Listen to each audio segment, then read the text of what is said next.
text, oh, it's not our job to educate you, just to inspect. That's the response they get from the building department. Right, right. Well, I would say that there.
That's right by me.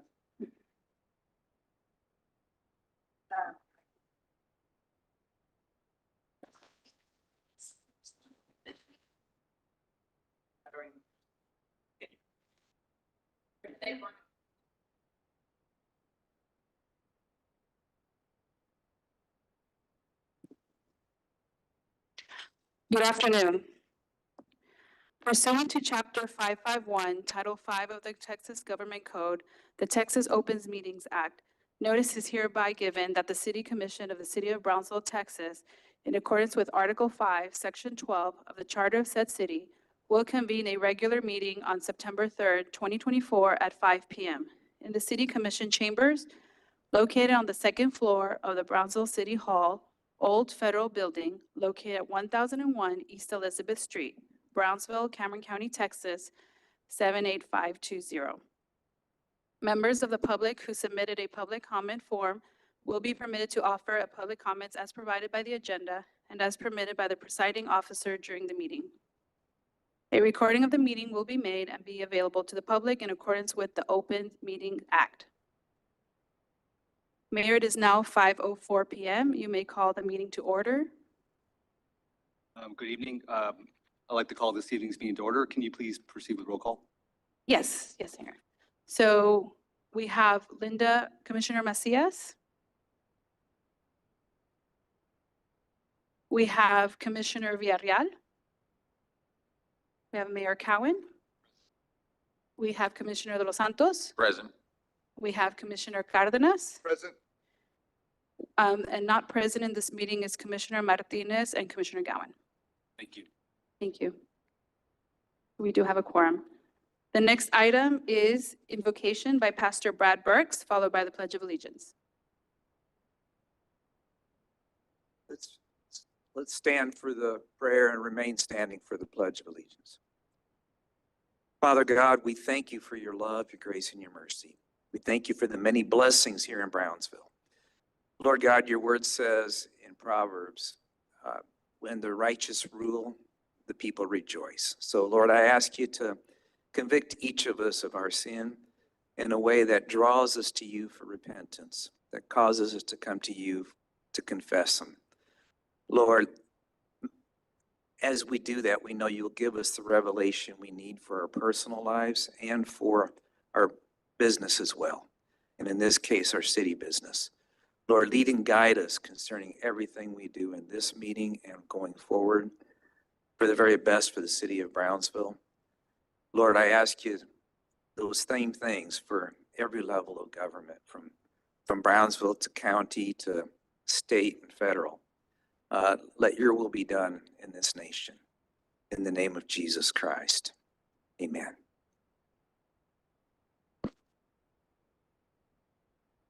To the flag of the United States of America and to the republic for which it stands, one nation, under God, indivisible, liberty and justice for all. Under the Texas flag, I pledge allegiance to thee, Texas, one state, under God, one and indivisible. Next item are proclamations. The following one, which is recognizing the Brownsville Raiders flag football teams, will be held at a later time. Thank you. Next proclamation, recognizing Sergeant Jesus Olvera.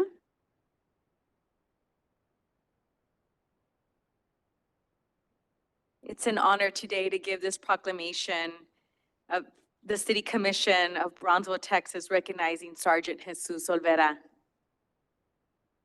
Whereas on May 17, 2024, Sergeant Jesus Olvera responded to a distress call involving a 1-year-old child who was struggling to breathe and was showing signs of asphyxiation. Whereas upon Sergeant Olvera's arrival, he found the child in a critical condition, not breathing and unresponsive. And whereas Sergeant Olvera, demonstrating exceptional composure and skill, immediately took control of the situation, carefully taking the child from his mother and administering open hand strides to the child's back in order to clear their obstruction. And whereas this decision action restored the child's breathing and color, stabilizing the toddler's condition until medical professionals arrived. And whereas Sergeant Olvera's swift and decision action underscores a dedication to community service and highlights his exceptional ability to apply critical life-saving skills in urgent situations. And whereas Sergeant Olvera's conduct during the incident is a testament to the courage and dedication that defines the best of our Brownsville police officers, reflecting the core values we strive to uphold in our service to the community. Now, therefore, we, the members of the City Commission of the City of Brownsville, Texas, by virtue of the authority vested by the charter of said city, and on behalf of all of our citizens, do hereby recognize Sergeant Jesus Olvera on his life-saving accomplishments, support, and contributions benefiting the citizens of this community, done on this, the 3rd day of September 2024.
First of all, I'm really thankful to be here.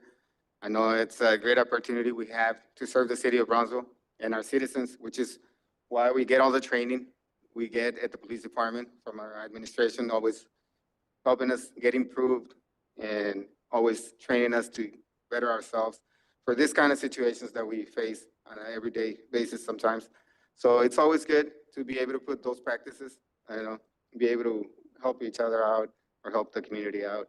So I'm really thankful to be here and be able to do something good for the community this time. And I thank everybody for this recognition. Thank you.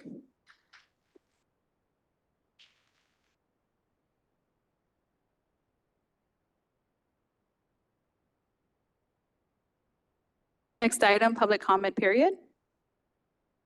Just a reminder, Section 2-26, meetings and agendas, public input during meetings, conduct, conversations between or among audience members should be conducted outside the meeting room.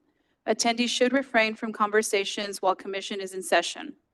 Cell phones. Attendees must refrain from the operation and use of cellular phones, pagers, etc., or any mechanical devices that may disrupt city commission proceedings. Placards, banners, or signs are not to be permitted in the commission chambers or in any other room in which the city commission conducts a meeting. Included in the prohibition are various hats, caps, visors, and t-shirts which may represent sentiments as alluded to regarding placards, banners, and/or signs. Exhibits, displays, and visual aids used in connection with presentations to the city commission are permitted. Only city commission members and city staff may approach the dais. If report, letter, etc. is to be presented to the commission, it should be given to the city secretary or staff who will make the distribution. It is preferable that the item to be distributed be given to the city secretary prior to meeting time. A copy of the item should be made available for city secretary's official record. All comments shall be made to the mayor and city commission as a whole and not to individual commission members. Mayor and commissioners, we do have 2 comments this evening. The first one is Eduardo Martin.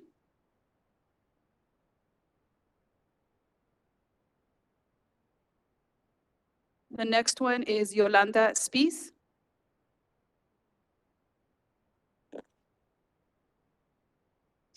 Good evening. Please state your name for the record, and you have 3 minutes. Yolanda Spies. Members of the commission, good afternoon. I've spoken before about the fear that so many in our community feel when interacting with law enforcement. It's intimidating. It's a fear that isn't just imagined. It's felt deeply by those whose trust in the police has been broken. For over a year, I've stood here seeking answers and justice only to be met with resistance and abuse.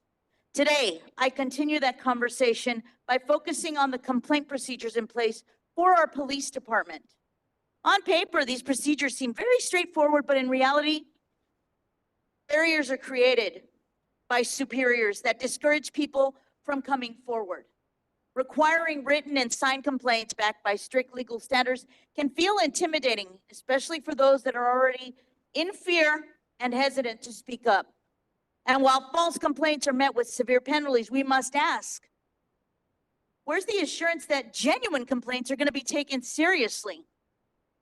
Process should not be a maze, but a clear path to accountability. It should not protect those in power more than the people it serves. The very act of filing a complaint should not require bravery.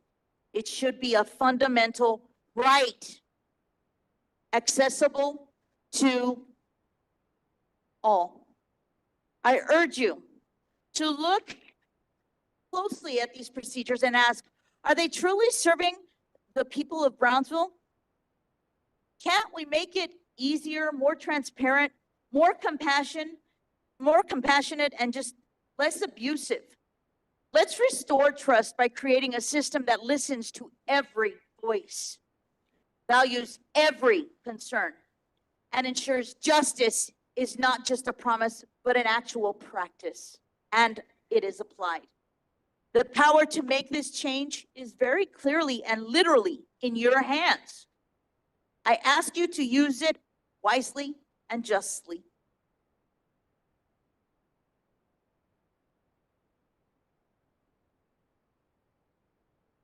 Next item. Consent agenda items. We will be needing a roll call vote at the end. There's going to be two that we're going to pull. So I've got the motion for you guys. I move to approve consent agenda items 1 through 5, 7 through 16, and 18, including moving that the property tax rate be increased by the adoption of a tax rate of 0.603504, which is effectively an 8.32% increase in the tax rate. We'll start with Commissioner Villarreal. We need a second to that Oh, motion. sorry. Yeah, Yes. second. All right, we have a motion and a second. Commissioner Villarreal, Aye. Commissioner Macias, Aye. Commissioner Cardenas, Aye. Commissioner De Los Santos, Aye. Mayor Cowan. Aye. Thank you. The first item is item number 6. Yes, on this one, I just wanted to vote on it separately because I see that we do have the spaces delineated now and the square footage. I was disappointed to see that it was reduced to 2 spaces. When I look at those 2 spaces, chances are those people will never get seen other than a car driving by. Inside the terminal, it's unlikely that anybody's ever going to see those. And when we're talking about the First Amendment and freedom of speech, to me, this is a disservice to do that. I think we should have kept the 3rd location. So I'll be voting against this one. And I'll read the item for the record. It's approval on second and final reading on ordinance number 2024-1749, amending Chapter 14, Aviation, Article 6, to adopt regulations related to free speech designated areas at the airport. All right. Do we have a motion? Do we have a motion? No, once you do, I guess, the motions. I mean, what's the big issue with the 3rd spot? Was there? Can we have someone for the airport? Angel, can you come up here, please? Oh, Angel, we're going to put you on the spot. Because I mean, we were told that this happens at a lot of airports. We just don't see it because people don't use it. Exactly, yeah. It's therefore when there's an opportunity for them, they want to distribute or inform the travelers about something in the community. So you don't see it often, but you see it sometimes when the airlines have strikes and stuff like that. Some of the religious organizations in the community may want to use it. But yeah, it doesn't get used very often. The reason So why it's not something that people are allowed to leave things there for many, many months or days. No, they cannot leave They anything. would behind. physically have to be there and then they have to take their Correct. stuff with them. Correct, yeah. Okay, thank you. Where was the 3rd spot that got removed? Second floor next to the administration office. Yeah, so that's a location. If you go up the escalator and go right up to TSA, it's going to be off to your far left. Yeah, it would have to They're be they're someone. not who's going to gonna- be right there. They're not going to be in your face. It would have to be someone who's going to fly though, right? Yeah. I mean, you don't have an issue with having that 3rd spot. You want to amend it? Okay, then I'll make a motion to approve this with the 3rd spot being added back in to be at least the same square footage as we have on the 1st floor inside. Yep. If not larger, and we can consider larger. I'll second, but I do have a question on what Commissioner De Los Santos said. Is that area going to be too big or not? Is it at least, is that enough? Or is that a space that downstairs is a lot bigger than upstairs? I just don't want it to No, get there's- into. There's more space upstairs.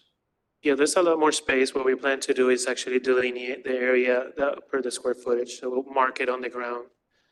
Okay, That way they don't impede flow to the administration office or the exit. okay, thank you. All right, we have a motion and a second. Any further discussion? Not all those in favor, please say aye. Aye. Aye. Opposed, say nay. Ayes have it, motion carries.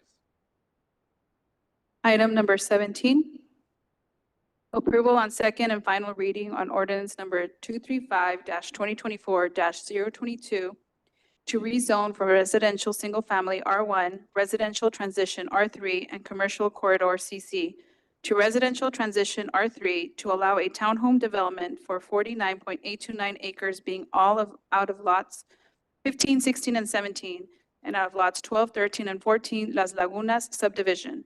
Reserve areas A and B, 0.285 acre out of Plaza Boulevard and Lot 1, Block 1, North Paredes Business Plaza, Cameron County, Texas, located at Dr. Hugh Emerson Road, Brownsville, Texas 78526, as shown in Exhibit A, District 3, Planning and Redevelopment. I pulled this item. I asked Commissioner De Los Santos to help me pull this item in one motion, since he's much better at the motions than I am. But I had pulled this item 2 weeks ago because we did have a couple of residents nearby that were out of the country and had some opposition, Martin, and I just wanted to pull it just to thank your department, city management, especially our Assistant City Manager, Doro Garcia, for his help, the developer. Everyone was real open to working with the people who had the opposition and gave us an opportunity to at least have residents heard. And I wanted to thank everyone, and I will be in support of the item. So with that, I move to approve. Second. We have a motion and a second to approve. Any further discussion? If not, all those in favor, please say aye. Aye. Aye. All those opposed say nay. Ayes have it, motion carries. Thank you, Martin. Next are public hearings. Public hearing number 1, public hearing and action on first reading on ordinance number 2024-235.109 to amend the Unified Development Code UDC Article 4 zoning regulations, Section 4.2.1.c conditions of approval and decision-making criteria by repealing subsection 3 and dealing with related matters as shown in Exhibit A, Planning and Redevelopment Department. Honorable Mayor, Commissioners.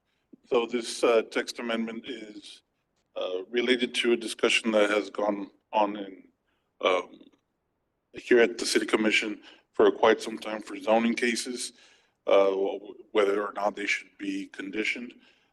So this text amendment will cover conditioning of zoning atlas amendments.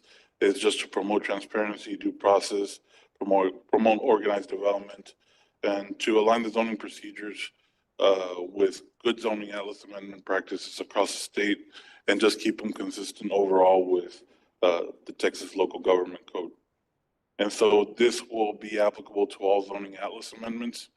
Currently in the UDC, there is a subsection basically stating that zoning atlas amendments can be conditioned, which we try to stay away from because we really can't keep track of those. And there's other methods to achieve the same goal. And so the department is proposing to remove this section completely just to be in line with good zoning practices. I would say, Al, and to Martin's point, if there's certain concerns that come up frequently, then that can be included into conditions of approval for specific use permit. I think what the department's saying is we can strengthen other sections of the code versus being kind of on a case-by-case basis, right? Martin, is that?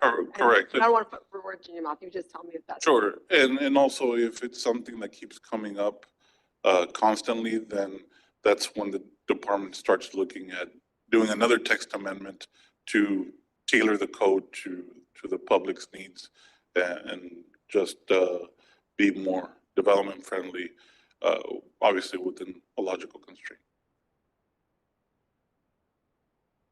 What conditions are in this section currently that would be at our discretion then to impose if we're removing this? Well, none for zoning cases. The only items that can be conditioned would be specific use permits, planned development districts.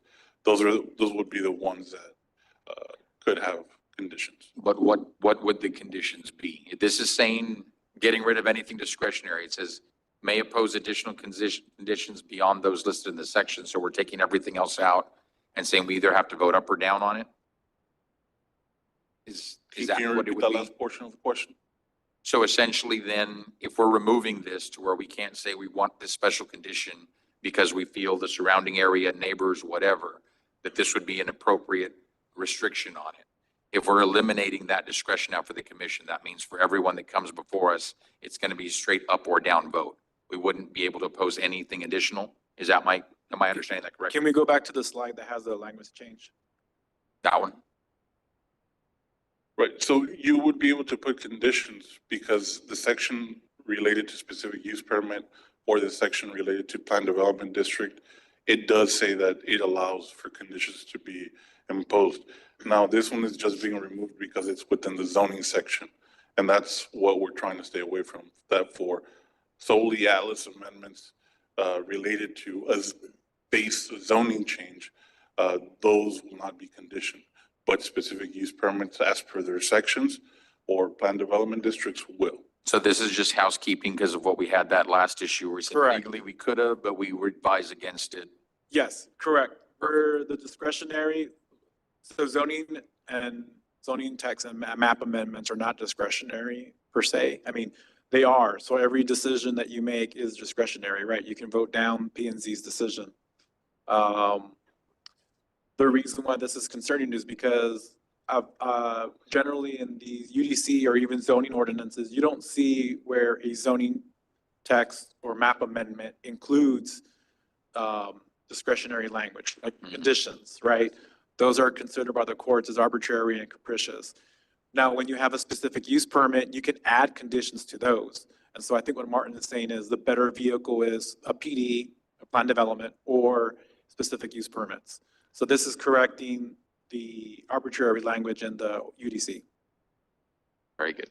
And just to provide an example, like used car lots, when we bring them in and there's conditions just to protect neighboring residential uses, that would be mainly what we would be looking at. Thank you. Yes, sir. You know, when we went through the UDC process, why wasn't that addressed at that time? Why did this language stay in here? It just went through. However, the administrative or the internal policy was not to condition as per what good zoning practices are across the state and what the Texas local government code gives us as authority.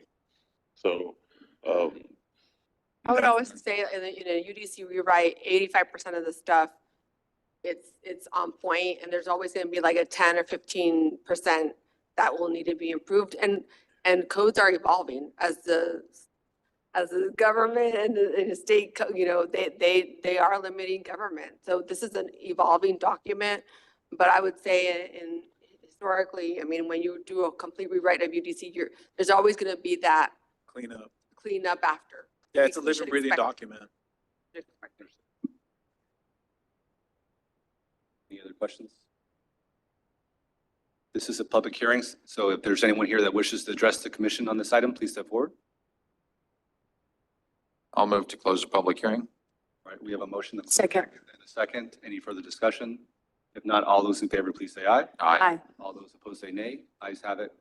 Motion carried. Move to approve. Second. We have a motion and a second to approve. Any further discussion?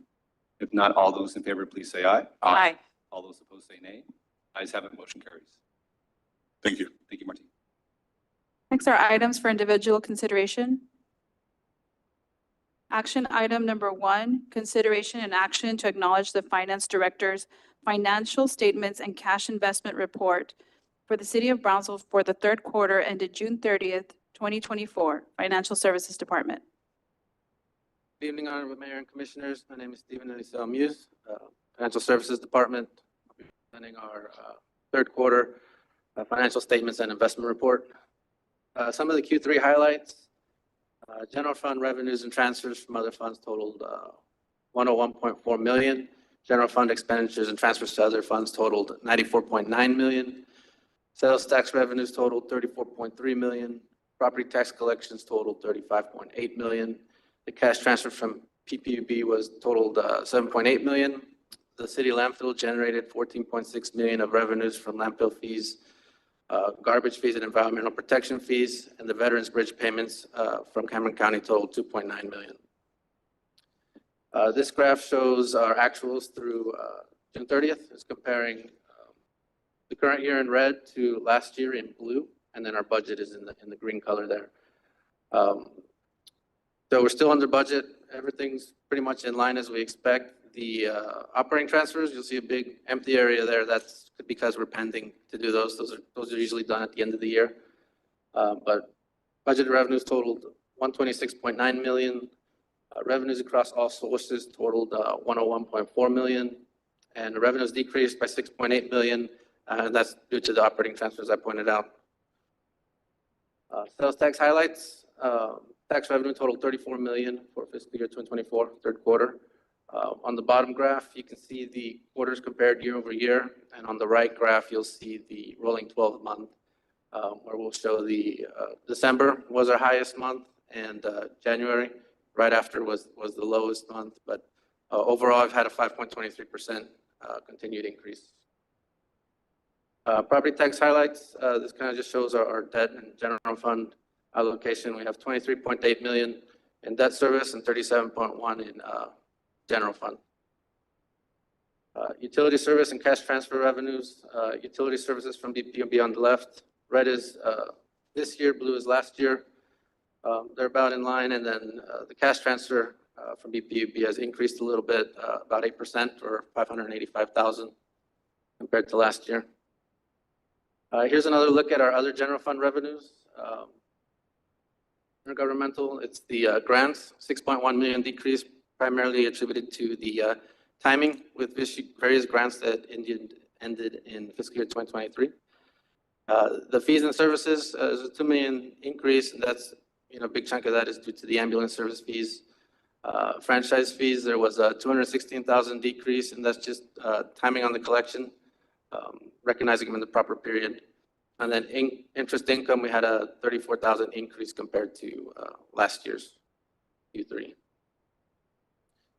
Here's kind of the same graph, but looking at our expenditures now. The amended budget totaled 133.8 million. Expenditures across all functions totaled 94.9, and the Q3 expenditures decreased 6.4 compared to fiscal year 2023. Everything's under budget. The one on the right, economic development, that's the MRG for Avelo. The one that doesn't have a budget, so it stands out a little bit. General fund balance as of Q3, the unassigned fund balance was 46.1 million. It's a 1.7 million increase compared to last year's third quarter. And it translates to 42 days in excess, but just want to point out that this doesn't take into account the mid-year amendment and the end-of-year amendment that was just done. So we're actually, closer in line to the 49.4 million. Other fund summary. We have our special revenue funds, our debt service funds, and our enterprise funds. This takes a look at our beginning fund balance, shows the revenues and expenses and other financing sources, and we get our ending fund balance or net position. Commerce and tourism, slight decrease, but they're still pending their operating transfer. Community and development, that's the only one with a negative amount, but that's because they're heavily grant-based and the reimbursements are done at the end of the year, and it trues that up. Not too many differences in the other ones. I will point out that we do have the fiber broadband on there. That's the new fund we created to track the lit fiber revenues and expenses as we start receiving those. Employee benefit funds. On the right, you can see the fund contributions or premiums. We call them fund contributions. And then the medical disbursements, 11.9 and 9.7 for a net position of 3.5 as of June 30th. On the left, you can see a breakdown of what those expenses actually are. 5.9 million for medical and dental claims, 2.5 million for prescription drug claims, and specific and aggregate staff loss was about 6%, admin fees about 6%, and then healthcare was 150,000 or 1%. Some economic indicators, veterans, bridge crossings and revenues. Bridge crossings across our categories totaled 1.5 million, which was a slight decrease compared to prior year's third quarter, 4.67% decrease. The cross-border trade of intermediate goods is an integral part of many industry supply chains, so it does give a good economic indicator. And that being said, the commercial vehicle crossings totaled 199,000, which was an increase of nearly 2% compared to prior year.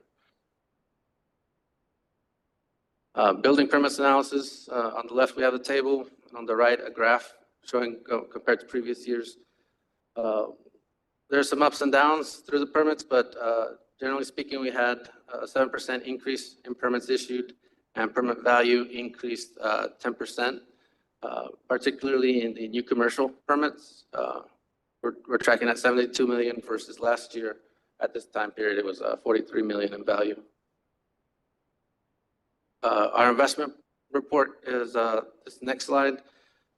We have about 202 million in idle funds invested in public funds, investment pools 64%, and certificates of deposit 2.59%. In the money markets, we have 28.52%, and in interest-bearing demand accounts, we have 4.46%. Our maximum allowed weighted average days to maturity is 270. We're currently at 15 days, so we're very liquid at the moment. Our weighted average yield is 4.72%, and our target is the 3-month Treasury bill, which is 5.22%, so we are lagging that a little bit. That concludes our update. Is there any questions for us? Questions or comments from the commission? I'll move to acknowledge. Motion and Second. second to acknowledge. Any further discussion? Not all those in favor, please say aye. Aye. All those opposed say nay. Ayes have it, motion carries. Thank you. Thank you. Action item number 2, considerations and action to award a term contract to Mako Contracting LLC for Old Highway 77 Street Drainage and Utility Improvements Project in the amount of $13,952,273.45, number 109-24-EPW-IFB, Engineering and Public Works Department. Honorable Mayor, Commissioners, good evening. This item is to award a contract to Mako Contracting for Old Highway 77 improvements from Ruben Torres to Morrison Road in the amount of $13,952,273.45, out of which $5,189,835.50 will be paid for by PUB for the utility portion. They will be presenting this at the commission meeting, at their board meeting next week. Here's a rendering of what the project that they look like. The length of the project is 6,630 feet. We're proposing a 10-foot shared use path on the east side of the project and a 5-foot sidewalk on the west side of the project. Mako contractors are here, representatives are here if you have any questions for them. We're all very excited about this project. It's definitely the biggest project I've been a part of since I've been here. We're looking forward to a successful project getting this thing done. Staff recommends approval. And just so you know, thank you for your support. I think the mayor and the commission has been very supportive of this project. It started with the funding of $4 million. And now we're, because construction costs have increased. So we want to thank you for your leadership in issuing the bonds that have brought us to where we are today. And I think it's great that staff really did kind of a rendering of what it would look like. And also you could see the hotels and the restaurants, from small restaurants to church to Lowe's to all the different developments that'll benefit, and we'll see our residents, right, that go through that. So I just want to thank the Mayor and Commission for their support with regard to issuing the sufficient number of bonds through a certain period of time to be able to get to the point that we are here today. Carlos, for you and Doro, since you guys have been here longer than every one of us up here, how long has this road, and I know there are others, been on the wish list of things we needed to get done for Brownsville but didn't have the funding for? For as long as I can remember. I've been here about 21 years, and it's been talked about since even before then. So yeah, it's been a long time. Very good. And Madam City Manager, to you and your team, because I think all of us could have watched the city of Brownsville, but when it comes to fiscal responsibility, the team we have right now, what you guys are putting together to allow us to make these improvements that have been long overdue for the citizens is a testament to the quality of your all's work. So thank you guys for doing what you do to allow us to do what we do. And overall, it's good for the people of Brownsville. Thank you. Thank you. Move to approve. Second. Motion and second. Any further discussion? I just have one quick comment. The only bad part is the dealerships are gonna have to find a new road to go test the suspension.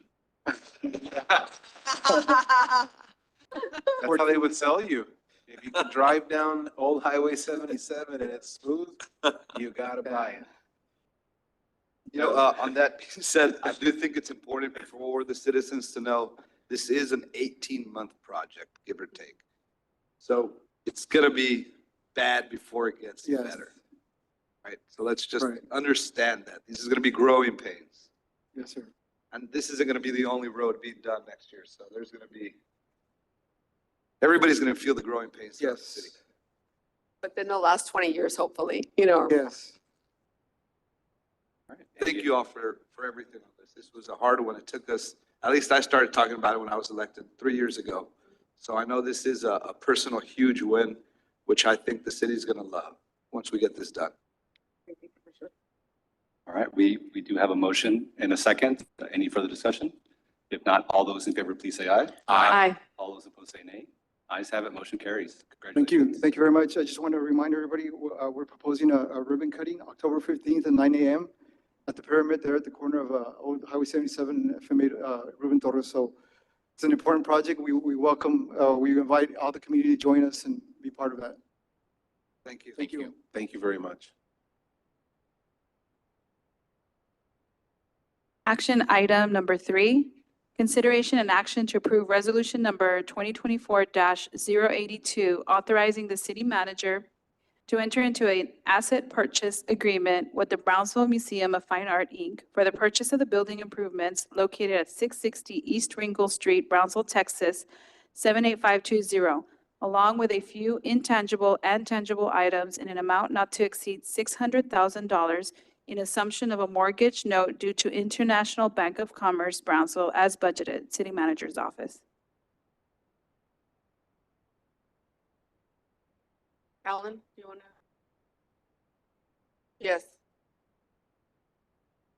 I'm trying to talk less.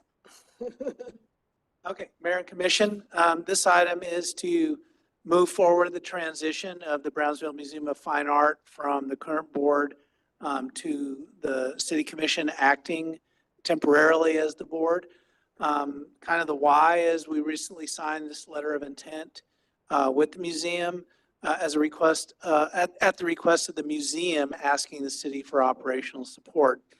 This is a collaboration that underscores the city's dedication to its cultural assets, the museum being a very important one of them. And we understand that museums help our community thrive and contribute to tourism and the educational landscape in our town.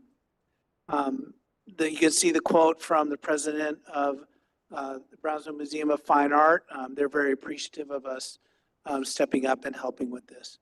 The assets being purchased include the building, 17,000 square feet, the name, the website, the logo, all the social media accounts, the equipment, which is to be inventoried, the furniture, which is to be inventoried, and the phone numbers. The funding would go to pay off the skylight replacement project, as well as the outstanding mortgage on the building. We estimate the total not to be about $581,000. We're asking for this item not to exceed $600,000, and funding would come from fund balance from the hotel motel tax fund. It's hotel motel reserves. So we have been very fiscally conservative since COVID with that fund because, as you know, there were no events during COVID. We just kind of continued that until last year. And I feel now that we've come out of COVID, we have that reserve money available, and we have spoken to the state. It is allowable use and to be able to use it for this type of use. Okay. And this would still leave a reserve in that fund for operations in case some kind of crisis happens to the city. So we still have that 90-day reserve like we do for our other funds. Alan, I just want to make sure all the dollars we're talking about here, whether it's the 581 we're looking at or anything else not to exceed 600, those are dollars that are going to IBC Bank. Correct. Very good. That's what I want to make sure of. And we have had a meeting with the person responsible for this, and they know that, and they know to talk to us.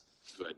And the only other thing I'd put on our radar, I know we'll talk about it, when it comes to the assets like the website, social media, things like that, making sure not only we get the logins and passwords, but check quickly to see what the status is so that the domain is not at risk of being lost for non-payment or anything of that nature. Will We do. want to make sure we have them. Thank you.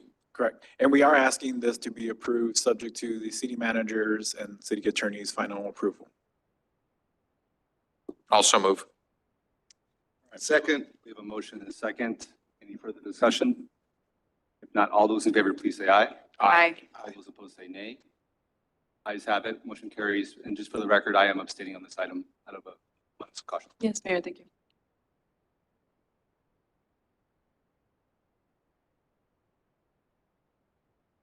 Action item number 4, consideration and action to approve resolution number 2024-083, authorizing the city manager to enter into a purchase and sale agreement with the Brownsville Independent School District for the purchase of the property located at 1800 Cummings Place and 1905 East Sixth Street, Brownsville, Cameron County, Texas 78520, also commonly known as Cummings Middle School, in an amount of $16 million as budgeted. City Manager's Office.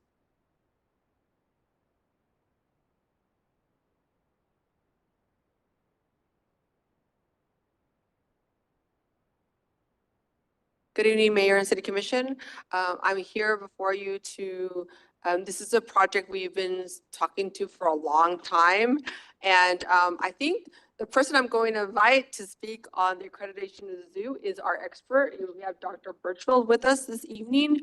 And it's also to just give the public and our community, you know, just a roadmap of where we've been through the zoo and why we're here at this point. Right. Thank you, sir.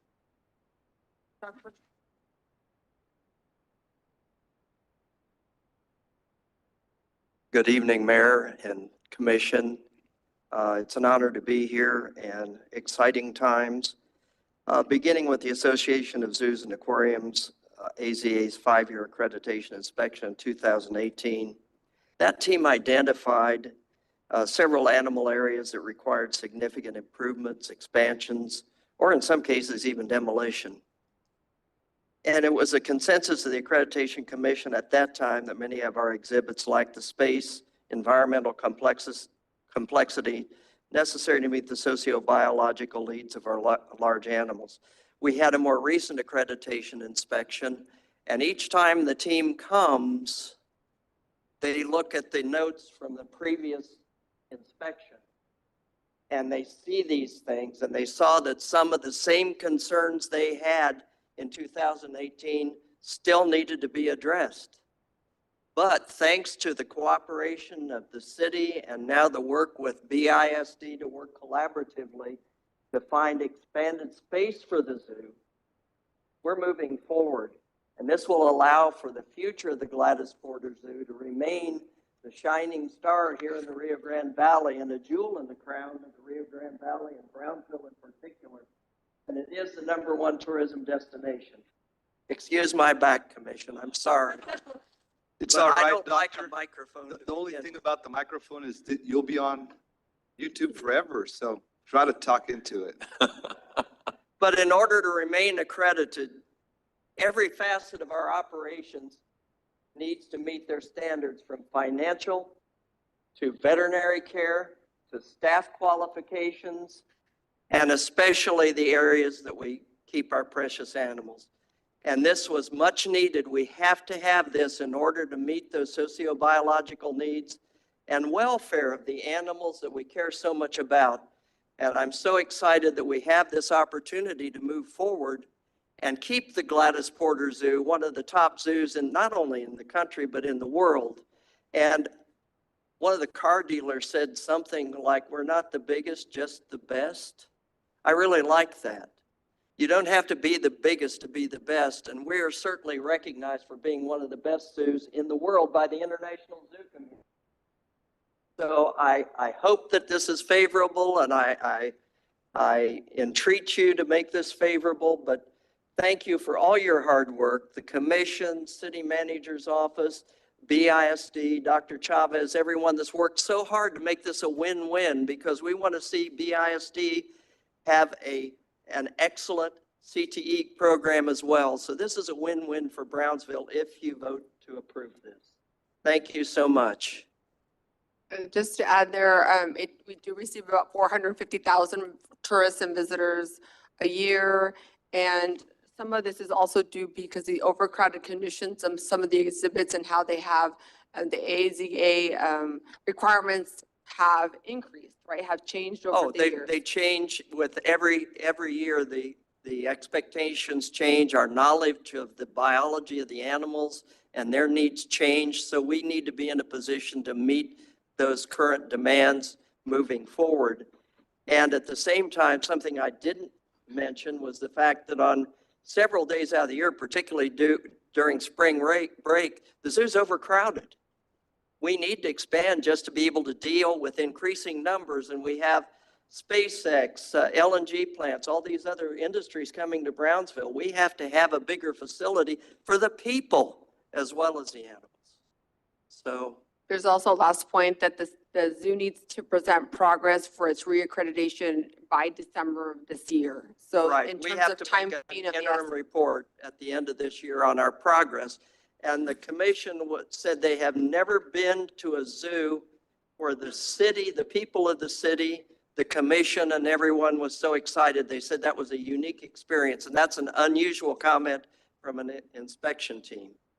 But thank you all for all your hard work, and I hope it's a favorable vote. Pat, one question before you step away. And I take it that you guys are continuing to keep in close contact with the Sam's Foundation and the descendants of Gladys Porter and those Oh, who gave us this absolutely. originally. And I hope they're proud of what they're seeing. Absolutely. I spoke with Mr. Hahn today, and we're in constant contact. And the family, both the Earl C. Sams Foundation and the Sams Leitner Foundation are still very supportive of Gladys Porter Zoo. And they were the ones that put up an original challenge grant to start an endowment for the zoo to try and help us with financial stability. But they're still top tier supporters of your Gladys Porter Zoo. Very good. Thank you. One other question. What's the size of the zoo right now? What's the size? 28 acres, basically. If you include all of the ancillary things, maintenance and all that, it's about 32. So this would increase the zoo size by about a third. Thank you. And incidentally, all of the areas that will be within the coming zoo property will be specifically used for animal exhibit areas with the exception of parking. We're going to have to use our current parking lot. So there will be a multi-story parking garage as a part of that project to try and alleviate that problem. Thank you so much. Thank you. I'll move to approve. All right, we have a motion. Second. And a second. Any further discussion? Not all those in favor, please say aye. Aye. All those opposed say nay. Ayes have it, motion carries. Congratulations.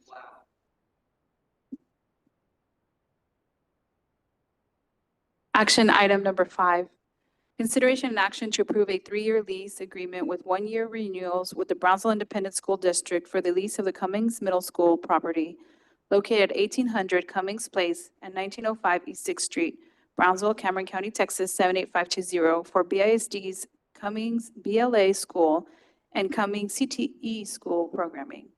City Manager's Office. We used one presentation for all 3 items, so we stay on this slide right here. It speaks to, the city did give an updated appraisal in July of this year in order to appraise the value of that came out at.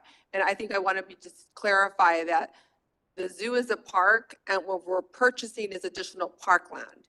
In that additional parkland, we could only build facilities that are allowed to be a park or similar. And this is in our Parks Master Plan. So I think it's very important, the parking structure that was shown previously was to allow for parking, because that was a big issue, because some of the existing parking will be, that you see now, the surface parking will become exhibit area for our animals. Therefore, we're going to do away with that and then have to build a structure on a smaller footprint, because if we start building more surface parking, then we won't have exhibit area for our animals. So to be crystal clear, there will be no hotel on any of the Cummings property that is purchased. If there is a hotel or any commercial retail area, it will be outside of this property, this boundary that we were purchasing. So I think that's very important to know, because we are not allowed to build to buy parkland for those other types of uses, okay? And if I could add to that, Helen, because I know we've heard that from the public about seeing the conceptual drawings, and I think that's fantastic. I commend Dr. Chavez for partnering with yourself and the mayor on the press conference to engage the public, and you and your team for countering with the community open house and the zoo for hosting that. But with those diagrams out there, people have been asking the same question. I've assured them that, yeah, from the curb of Pierce Street to the water, which is city land and city right of way, that's where any retail, commercial, anything else would go. So yes, they're part of the wish list and the plan for the future, but it's not BISD land that would be used for that. That would be dedicated to zoo and zoo support facilities. And the slide previously to this shows that. So the upper right-hand corner, the gray area would be parking. And then as you can see, the bluish, grayish, light blue is kind of their new entrance to the zoo. And then the rest of it is all open exhibit for our animals.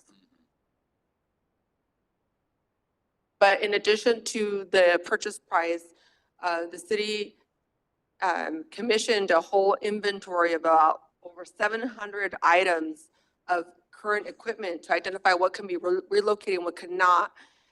While that, price was about 500,000 of equipment that could not be relocated, we feel it's good to offer more than that at 1.4 million for a relocation of equipment. So we are actually offering more than what our study has shown for goodwill, and because we believe that it's important to have a great career technical education center for our BISD students.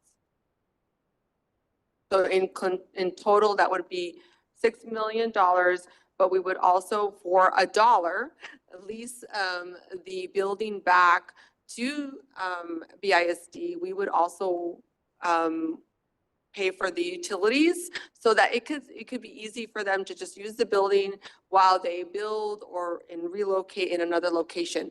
And so we're just working hand in hand together. They would continue the programs as whatever they choose to be built out gets built out. And then the zoo also, can make progress with their reaccreditation requirements. So all of this will be in parallel with another, working hand in hand.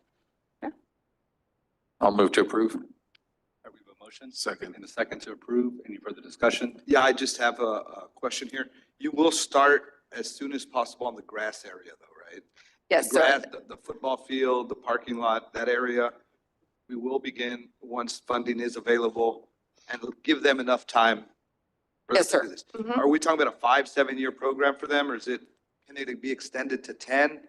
Is there a limit of? I what's think the it's a limit? 3-year with So- 2 1-year renewals. Yeah, so it's 3 years with 1-year renewals. So 5 years. Because we want to give them time because they have to go through their own financing as well for the CTE building. But with the first phase, we will work together to implement a construction safety plan because we will have students there still. We don't want to disrupt their learning. So that's part of the agreements as well. Yes.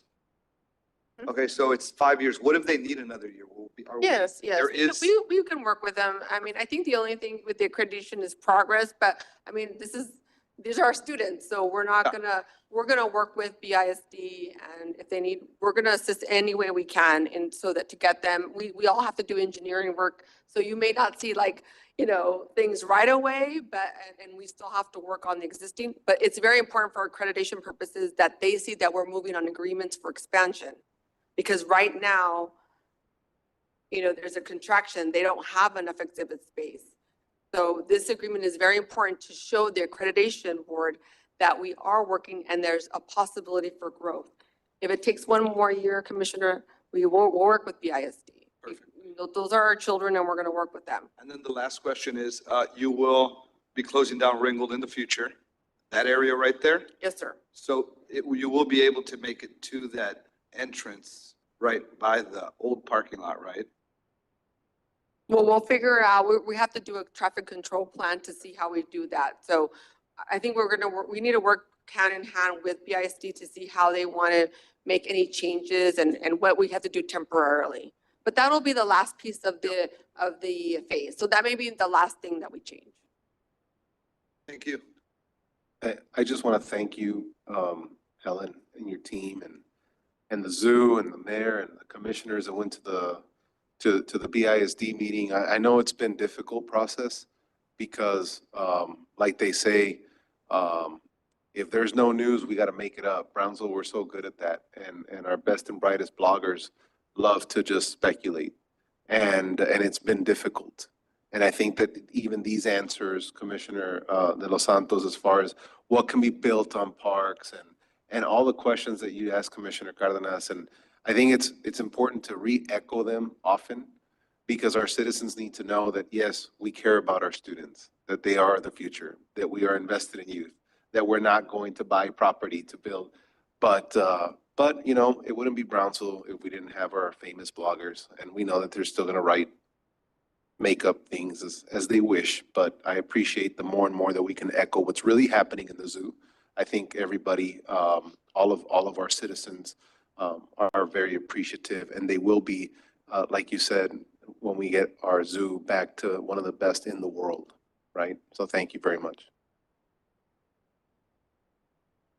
Yeah, I do want to echo, my thanks as well. I know this has been a multi-year, initiative.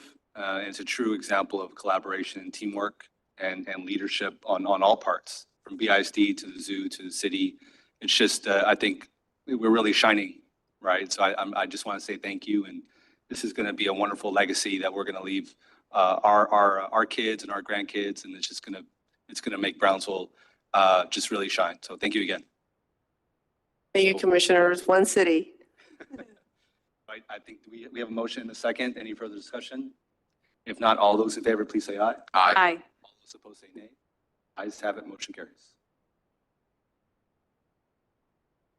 Action item number 6, consideration and action to approve an amended and restated interlocal agreement between the Brownsville Independent School District, BISD, and the City of Brownsville related to the Cummings Middle School acquisition. City Manager's Office. Will, do you want to have a quick explanation? Yeah, so this is just amending the prior interlocal agreement that we have with the school district. We have accomplished quite a bit of the different tasks that we have, Games of Texas, the feasibility study. So this is just revamping, restating the future cooperation that we will have, including finding support from NGOs and other nonprofits for their CTE program. I'll move to approve. Second. All right, we have a motion and a second to approve. Any further discussion? Well, because all three of them were on the same. Yes, sir. Yes, sir. I just Yes, I the PowerPoint. forgot to thank BISD board members. I think 7-0 was an amazing thing for them to do. That was great. That just shows that they are all on the same page. We may not agree every day, but I think that was very important for the zoo. I think you all should really, really be happy with that. That was awesome. I just want to thank them. Further discussion? All those in favor, please say aye. Aye. All those opposed say nay. Ayes have it, motion carries. Action item number 7, consideration and action to approve the Greater Brownsville Incentives Corporation, GBIC, fiscal year 2025 budget.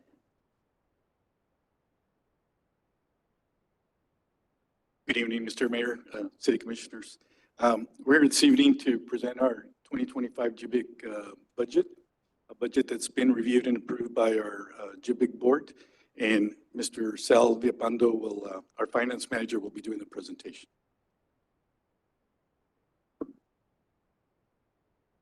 Good evening, Mayor and City Commissioners.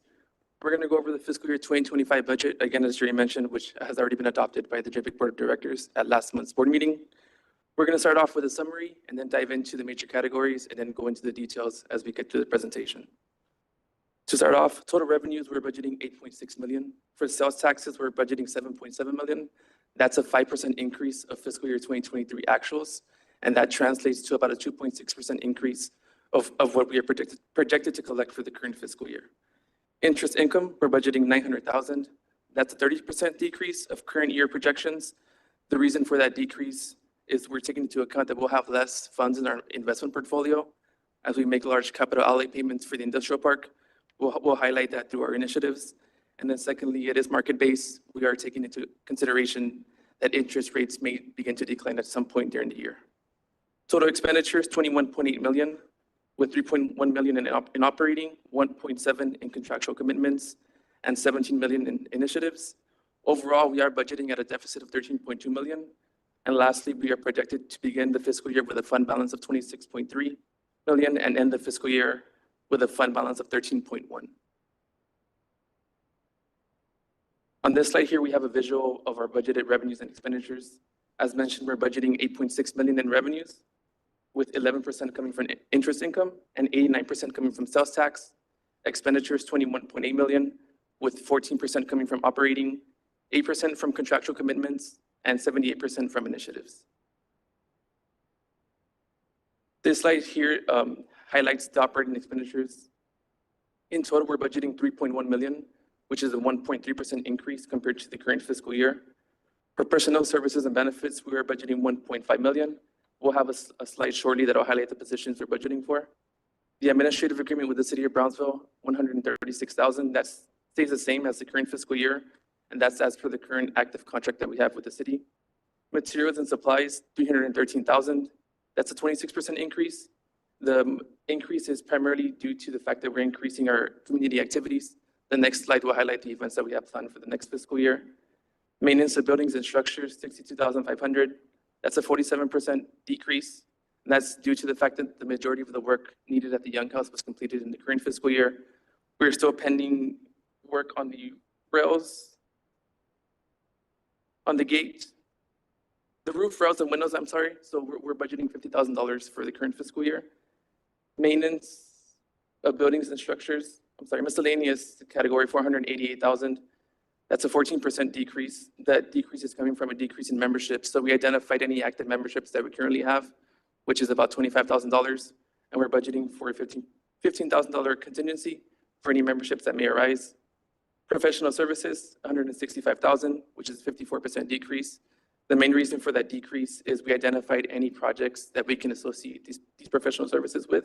So for example, the industrial park, rather than budgeting for them in a general account, we're budgeting for them specifically in the account for these projects. Consulting and marketing services, 290,000, 19% decrease.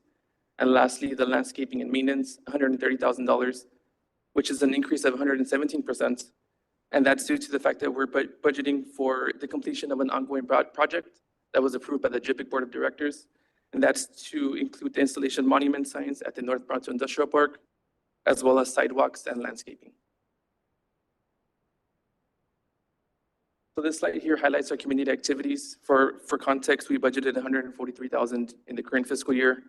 We're increasing the budget for this account by 57% to 225,000 for a total of 11 events. And the first one here is Space Fest. It's a very successful event that we had this year in May. It's a space festival in collaboration with BCVB. It attracted over 10,000 attendees. So we're planning to host that event again this upcoming fiscal year. We're budgeting $70,000. $25,000 for Careers and Coffee Expo.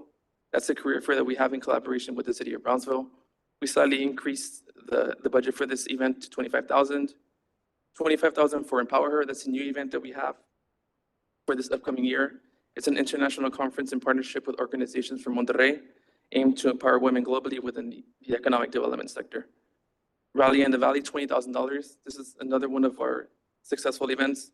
We're actually awarded the 2024 Workforce Excellence Award by TEDC. We're budgeting an increase of $13,000 for a total of 20 for this event. BTX Developers Tour, $20,000. Industry Appreciation Mixer, $16,500. Inquieta, $15,000. Industrial Park Groundbreaking, $15,000. Industry Partner Luncheon, $10,000. And then we're budgeting for groundbreaking events at the North Brownsville Industrial Park, $7,500. And lastly, a networking breakfast for $1,000. Again, it's a total of 11 events for $225,000. This slide here highlights the positions that we're budgeting for the upcoming fiscal year. It takes into account the 6 current active positions that we have. And we're also budgeting to fill in the vacancy for the executive director and CEO. And then lastly, we're budgeting for a new position that's to be determined. Contractual commitments, we're budgeting a total of 1.7 million. For incentives, it's $749,000. We have a funding agreement with VIDA for $300,000. And then the following creative liquid coatings, First National Bank of Texas, UTRGV, and MVP Plastics are all performance agreements. So we're budgeting for the balance on those performance agreements, and those payouts are contingent on them meeting the performance obligations. We're also budgeting $944,000 for the City of Brownsville Airport debt service contribution. That's year 2 of 3 of the current contract that we have, and it's to fund the debt service payment for a bond that was taken out for the airport terminal by the city.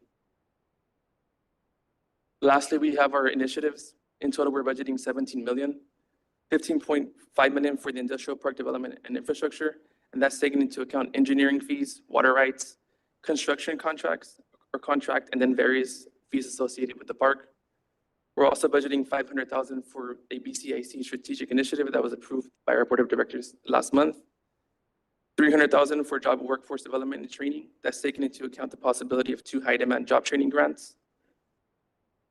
$250,000 for space-related activities. $200,000 for relocation grants. That's up to $50,000 in assistance for any companies that apply for assistance with relocating to Brownsville. $25,000 for professional research. That's for any land appraisals or market studies. And then lastly, $250,000 in a contingency account for initiatives for anything that may arise throughout the year that we aren't taking into consideration as of yet. That concludes the presentation. Is there any questions? I do have a question. I met somebody who goes through VDOT and they're training about, I don't want to get the number wrong, but somewhere in the 30s of welders and pipe fitters. And they go through VDOT. Is there any way you all can reach out to them and try to do it directly with them? I'm sure our money will go a lot further if we do it straight to them without the administrative fees that may have to go with the other money. Yes, sir, that's something we can look at. The current contract doesn't expire until the end of September, but we'll start talking before then. And that's definitely something we can bring up. And you're talking like contract directly with Texas Southmost College, TSTC, or any one of those? STX, STC. Okay. South Texas. It's not a college, it's just they're doing like a 1-year program, and everybody who goes through there, I mean, this is what he showed me. Is that the one in Westlaco? No, here in Brownsville. Here in Brownsville? No, I want our money to stay in Brownsville. Okay. No, sir, Yeah, I know this there's is here in something- Brownsville. It is, I'll get you a name. Yes, sir, please. I'll get you a name, and hopefully you can just speak to them. They can show you what they're doing, see their success in that. I mean, I think it goes straight with job training. It's Absolutely. No. and then we're able to do it straight with somebody from Brownsville. I just like it so much more. Yes, sir, we can take a look at that. Thank you. I have just a couple of comments. In just kind of reviewing a little bit of your budget, I would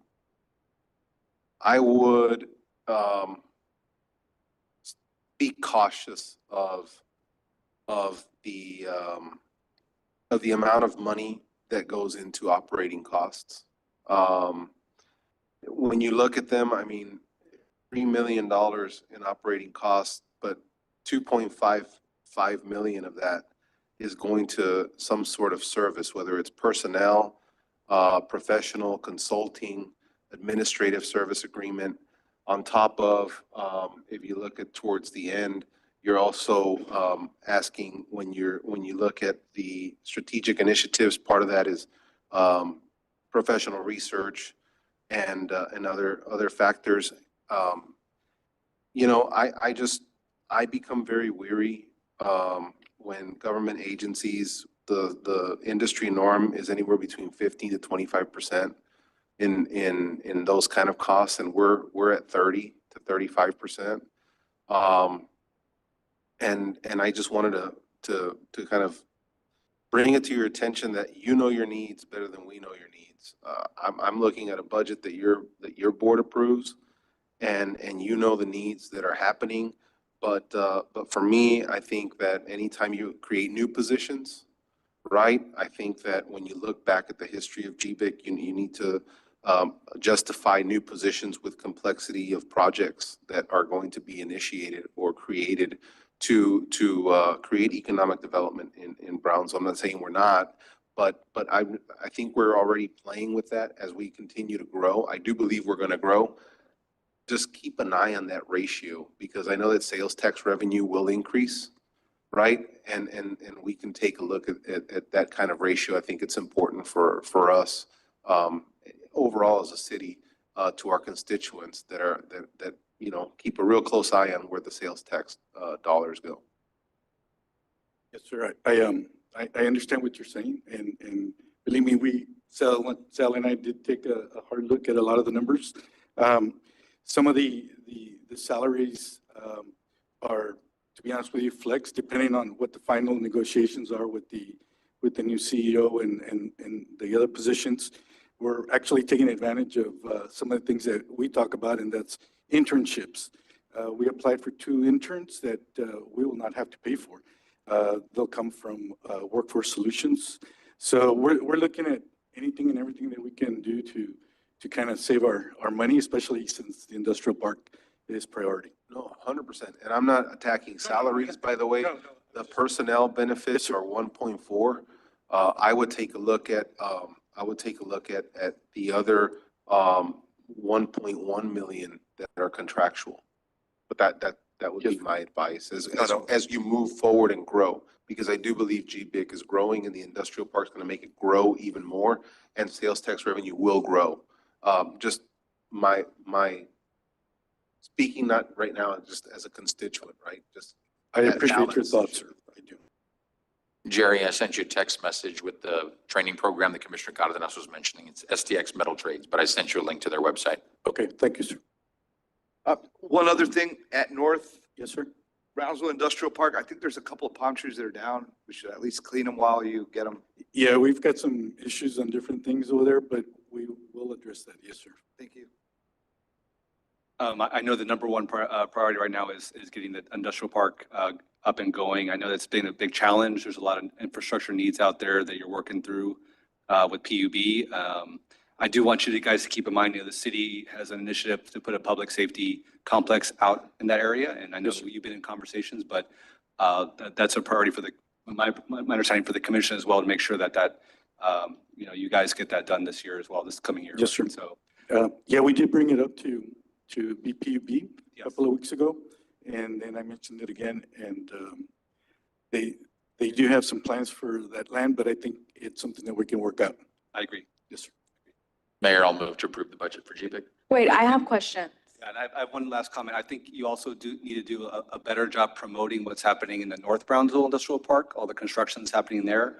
That's really getting built out. So I think we need to get more promotion on that. So you guys are doing a good job for that park. So go ahead. Thank you. Thank you. My question is just on the marketing. So I see here that you have a director of marketing and communications. And see, I'm not there. I do not know what day-to-day operations look like. And I will be setting up a meeting with you because I have a lot of questions and concerns over this. Because yeah, $3 million in operations is a concern, especially when we see what is coming in, and especially to see what we're doing with industrial park. It's going to cost a lot of money, and it's you know, we're stewards of this budget. We have to be careful. We have to really go based off of data. And our whole deal is to ensure our job creation, that we have educational programs. And I see that you guys are doing that, which is great, to be able to help out with jobs and have that job training to enforce and give to our employment or trade sectors. But at the same time, it is really concerning. That's my only deal. I mean, I see here that you guys have a director for marketing, but yet I see here that you guys are consulting and marketing services for close to $300,000. And so, I mean, I like I said, I'll sit down with you and go over and see where is everything at. I wanted to ask you on Space Festival. I see that it was $70,000. Yes, ma'am. Now, does that 70, what was purchased? Because I went to Space Festival and I just saw 3 inflatables and I saw lights and a DJ with a stage. So last year, we only spent 40, I think it was like 43. But this year, CVB asked us if we would go bigger. So we are actually looking at, in fact, I have a meeting with Daphne sometime this week to discuss that. They want to hold it in a bigger venue so that we can do bigger, better than we did last year, because we feel that there's a lot of opportunity there to showcase Brownsville and to showcase, obviously, our space industry. So that is, we did increase it to 70, but in all honesty, we don't have a set budget, but we know that, I guess I did it more based on, okay, we're going to go a little larger. I'd rather have reserves than have to come back for an amendment or have to come back for something else. Just, And unnecessarily my you all. understanding of the conversation with CVB, and my conversation with Daphne, is they wanted to do educational panels as well. And then actually bring maybe a former astronaut or someone from SpaceX to have more kind of an educational and scientific focus, and in addition to a festival, but also bring the educational portion to that festival. And then my next question is on the commitments. Project Green Gods, is that still happening? Yes, ma'am, that's First National Bank. They're up and running. They have 83 employees over there. So they're down, I think they only have, this next year, I think the last 30, 40 employees, and then we'll be done with them. Okay, good. And then on that, for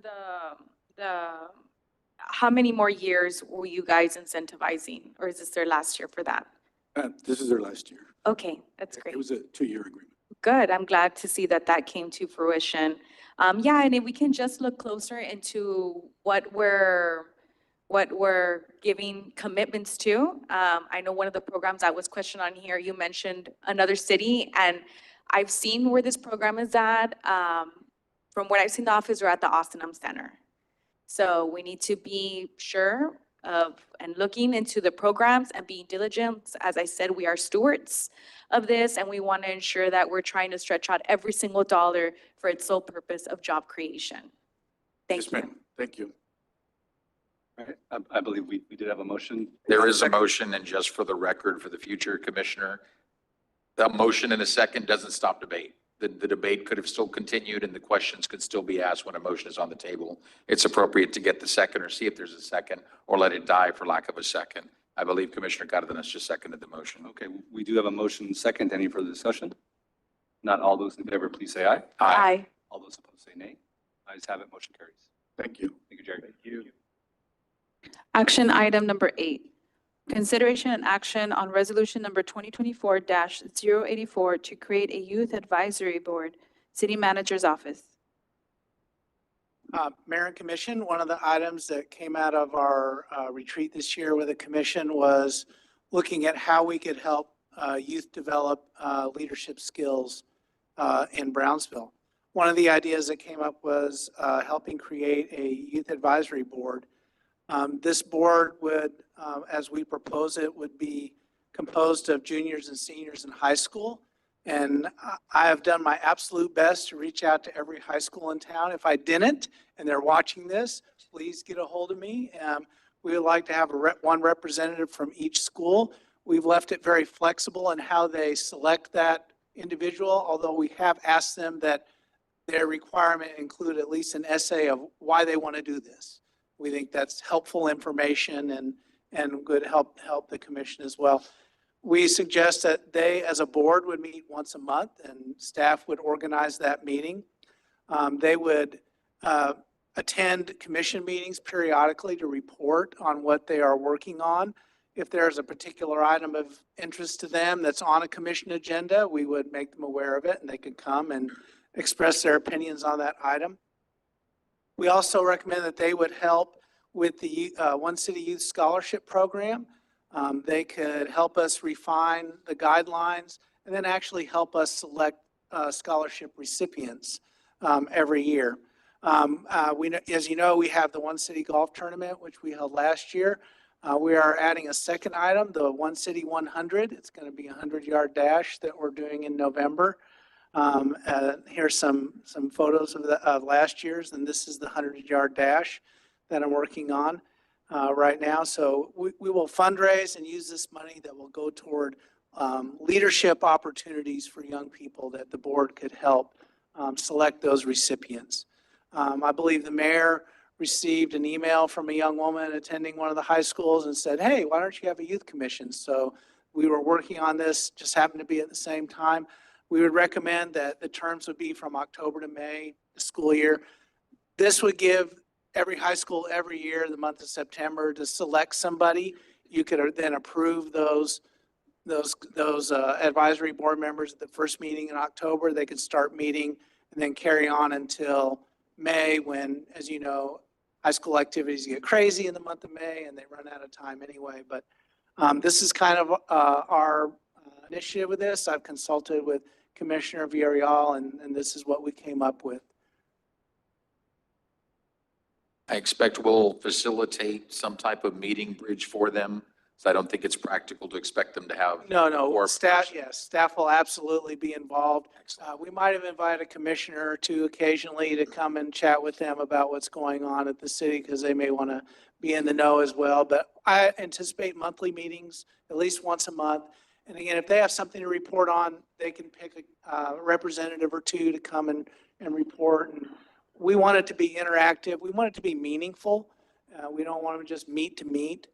So, yes, we will definitely meet with them. We'll help them prepare an agenda and make sure they have purpose and direction. We'll also invite them to volunteer, whether it's park or we want to start this beautification. Like we've done 100 days of safety. We want to do 100 days of beautification. So this is kind of, we've received comments from the community and from the commission about, and all of us, beautification committee, what do they want to participate in and what are they interested in to help us become a better city? Yeah. They can also help at the golf tournament and the 100-yard dash. I just want to thank, again, thank you guys and our deputy city manager, Alan, thank you because, putting the golf tournament together was difficult. Start launching anything is difficult. First tournament, difficult, but it was done and it was successful, right? Having this youth advisory board, difficult to get them going, get the schools to respond and start having meetings, but it's going to happen. The 100-yard dash is going to be difficult, but we're going to do it. And I think that, especially for me as an educator and everyone here knows my passion is the youth. And this is a connection city to our youth. And whether they're public, private, or charter school, we want to have their input. We want them to learn how to be in these seats. We want to teach them to be leaders and to understand what it's like and what business is happening within the city and what better way than to learn how to run a meeting. I think that's important. Commissioner De Los Santos, I think you would be great at teaching them how to run a meeting. I think it's important for them to understand that their vote matters. And also it's important for them to know that they're going to have to make some tough decisions, right? The monies are not endless. And when they recommend how to fund out of the youth scholarship fund, other youth, right? You're putting young people to make decisions for young people. And there's no better way, there's no better organic way to create leaders. So thank you so much for working on this tirelessly. Mr. Guard, I know you have a lot of things under your world, but this, I know you've put a lot of heart into it and I really appreciate that. Absolutely. I move to approve. We have a motion Second. and a second to approve. Any further discussion? I did challenge Commissioner De Los Santos for the 100-yard dash. And I said yes, and I said yes. He has accepted. Duly noted. Please have that on the record. We better have a trainer. Aye. All right, all those in favor, please say aye. Aye. Aye. All those opposed say nay. Ayes have it, motion carries. Thank you. That's all good. It is now 6:28 PM. Mayor, would you like to make a motion to go into executive session? I'll entertain a motion. So moved. We have a motion and a second. Any further discussion? If not, all those in favor, please say aye. Aye. All those opposed say nay. Ayes have it, motion carries. Thank you. And for the record, I'm going to be reading the following executive session items. Executive session item number 1, closed session pursuant to Texas Government Code, Section 551.071, consultation with attorney related to arbitration with BPOA, Office of the City Attorney. Executive session number 2, closed session pursuant to Texas Government Code, Section 551.071, consultation with attorney related to Project Binational, Office of the City Attorney. Item number 3, closed session pursuant to Texas Government Code Section 551.071, consultation with attorney related to cannery, Office of the City Attorney. Executive session, item number 4, closed session pursuant to Texas Government Code Section 551.071, consultation with attorney related to Project Dingo, Office of the City Attorney. Executive session number 5, closed session pursuant to Texas Government Code Section 551.071, consultation with attorney related to ordinance number 2024-1743 regarding quality of life projects, Office of the City Attorney.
It is now 8:25 PM.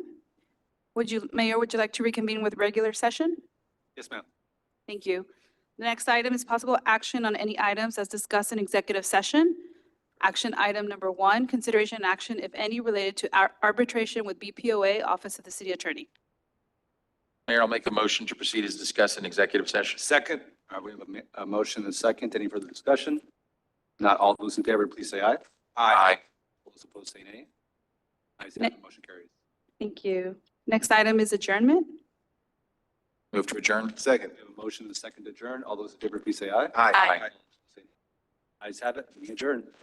Thank you. It is now 8:26 PM. Meeting has ended. The form, yeah, I have it. Just need to fill out the.